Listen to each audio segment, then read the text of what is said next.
إن الله وملائكته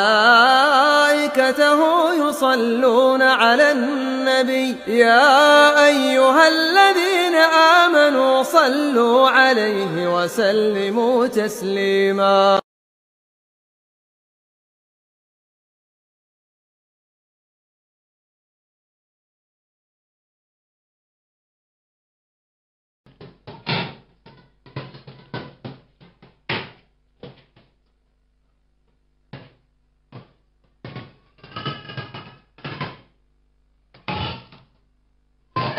Kemudian kita akan bacakan insyaallah dari pertanyaan-pertanyaan yang masuk di sini. Ya Syekh,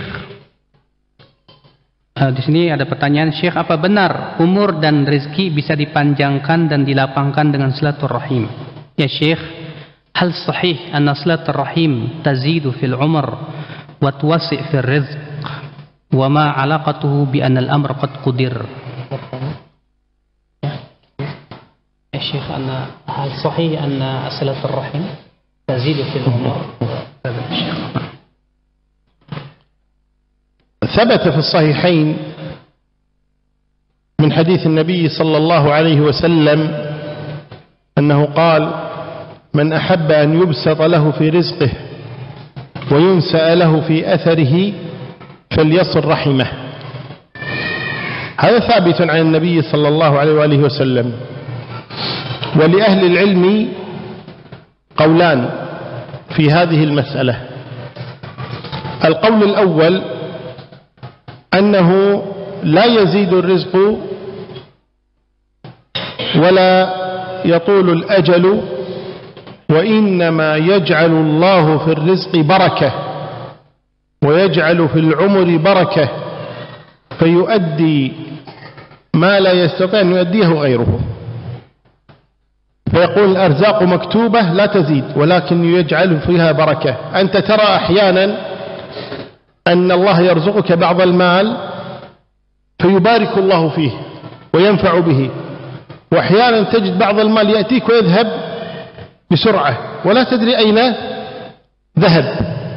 وكذلك بعض الناس تجد أن عمره فيه بركة منذ أن يصبح إلى أن ينام وهو في خير، يشغله في خير ويعود إليه بنفع عظيم، بركة يبارك الله له في هذا العمر.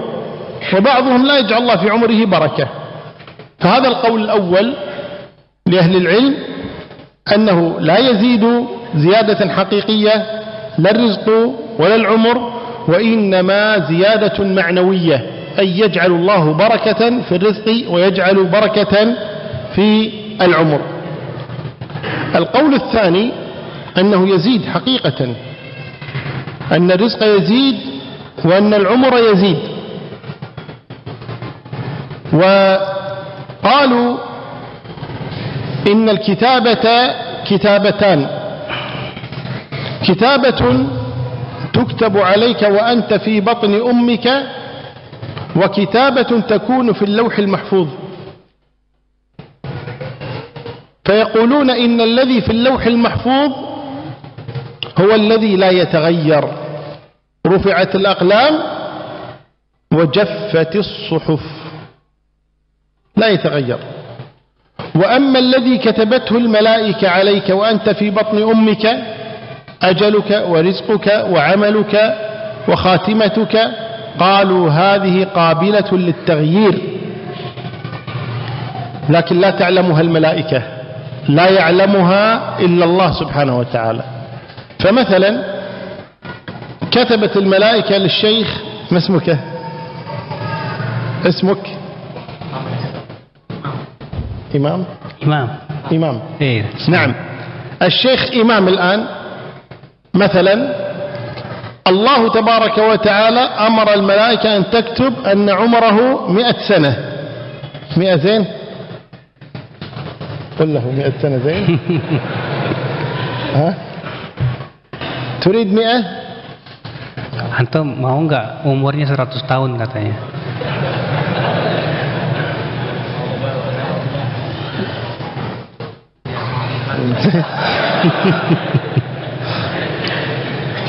طيب، فتكون كتبت له 100 سنة.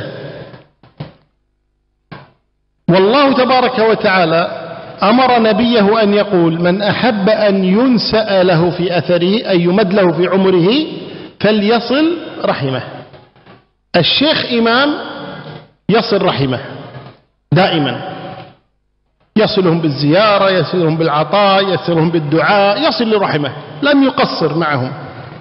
والملائكة كتبت 100 سنة. فلما يأتي وقت أو الوفاة 100 سنة يقول الله تبارك لا، أعطوه 20 سنة زيادة، يعيش 120 سنة. لماذا؟ قال: كان يصل رحمه. لكن الملائكة لا تدري أنه يصل أو لا يصل، لأن الملائكة لا تعلم الغيب. الذي يعلم الغيب ربنا تبارك وتعالى.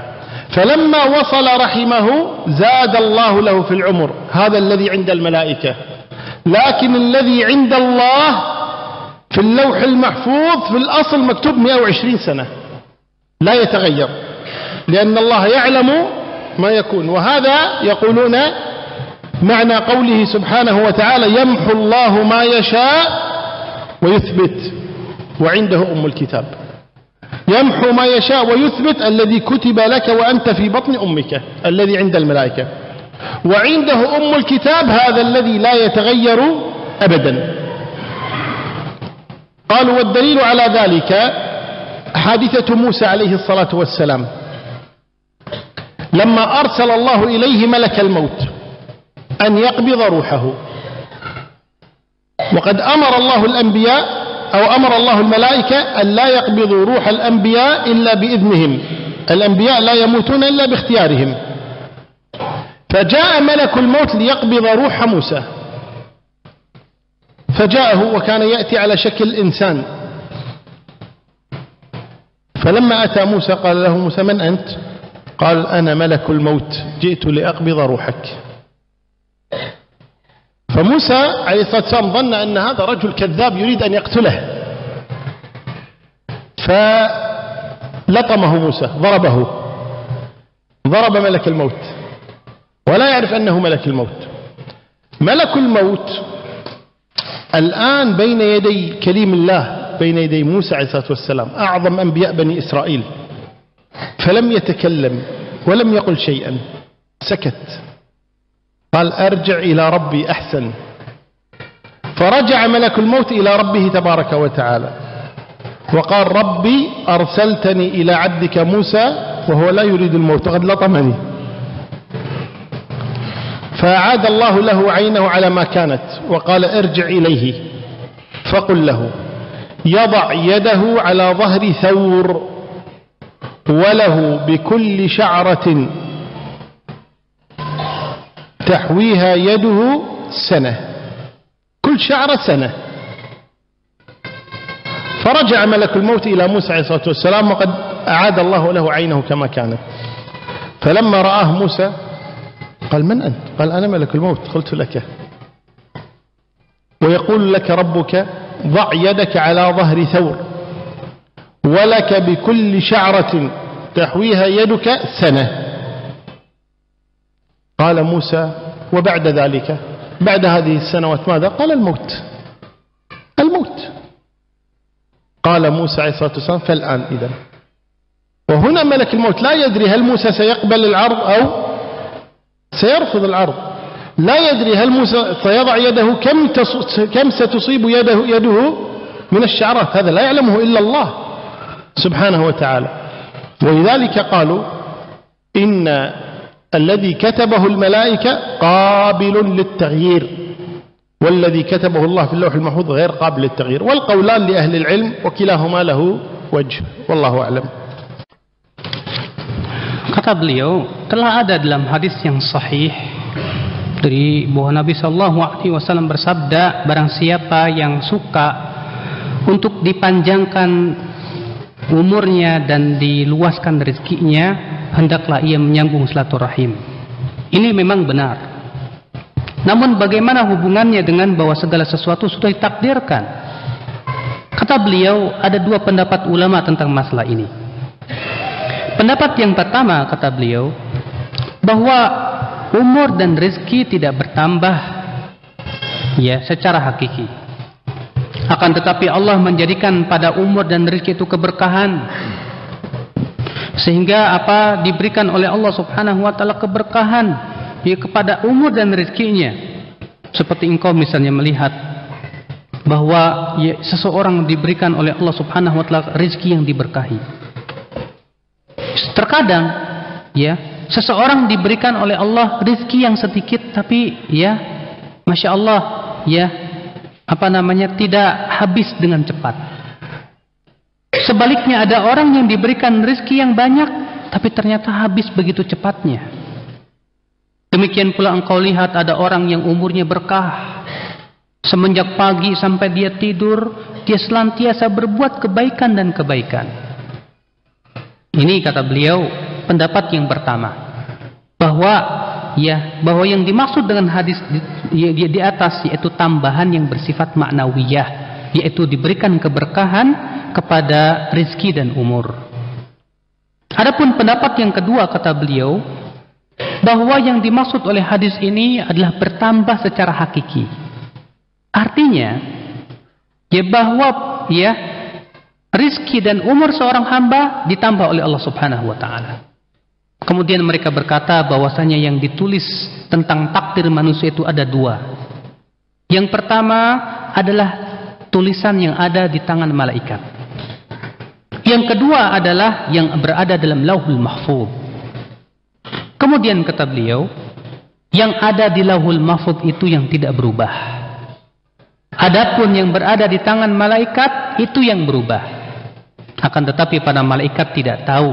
Malaikat tidak tahu tentang apakah akan berubah atau tidak. Sebuah contoh misalnya namanya tadi ikhwan tadi ya, namanya Imam. Ya. Saya bertanya kepadanya, apakah engkau suka ya untuk diberikan umur 100 tahun? Dia jawab, Pak Imam katanya mau. Contohnya kata beliau, Allah memerintahkan malaikat untuk menuliskan buat Pak Imam 100 tahun umurnya. Dan Allah memerintahkan kepada Nabi SAW untuk menyampaikan siapa yang suka ya untuk ya dipanjangkan umurnya, diluaskan rezekinya, hendaklah ia menyambung silaturahim. Ternyata Pak Imam ini masya Allah dia menyambung silaturahimnya. Ya, menyambung silaturahimnya, tidak mengurangi hak saudaranya, senantiasa menyambung. Tatkala telah berumur 100 tahun, malaikat akan mendatang untuk mencabut nyawanya. Tapi Allah berfirman kepada malaikat itu, ya undurkan untuk dia 20 tahun lagi. Karena dia yang menyambung silaturahim. Malaikat tidak tahu kata beliau. Ikhwatul Islam, kemudian kata beliau, ya, jadi ya yang tidak berubah itu adalah yang ada dalam Lauhul Mahfuz. Yang ada di Lauhul Mahfuz itu yang 120 tahun. Sementara yang tertulis di dalam tulisan malaikat itu ada ya ditulis oleh malaikat 100 tahun, yang itu yang ditulis dalam perut ibunya. Oleh karena itu para ulama yang menyebutkan bahwa inilah makna firman Allah, yamhullahu ma yasha' wa yuthbit. Allah menghapus apa yang Allah kehendaki dan Allah menetapkan apa yang kehendaki. Artinya yang dihapus dan yang ditetapkan itu yang ada di tangan malaikat.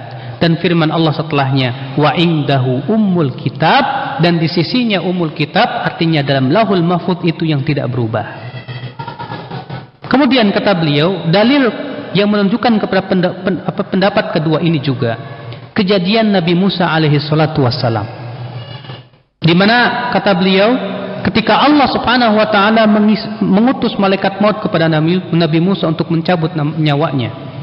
Karena ya para nabi itu memang diberikan pilihan oleh Allah, ya, diperintahkan oleh Allah Subhanahu wa taala kepada malaikat bahwa ya para nabi tidak akan mati kecuali dengan kehendak dan pilihan mereka sendiri. Maka kemudian ya datanglah malaikat maut kepada Nabi Musa dengan berbentuk manusia. Maka Nabi Musa berkata, siapa kamu?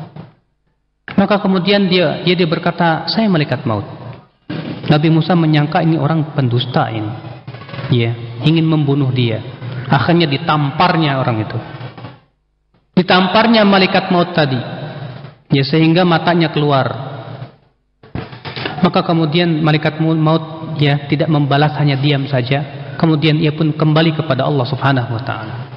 Malaikat maut berkata, "Ya Allah, Engkau mengutus aku kepada hamba-Mu yang tidak ingin mati."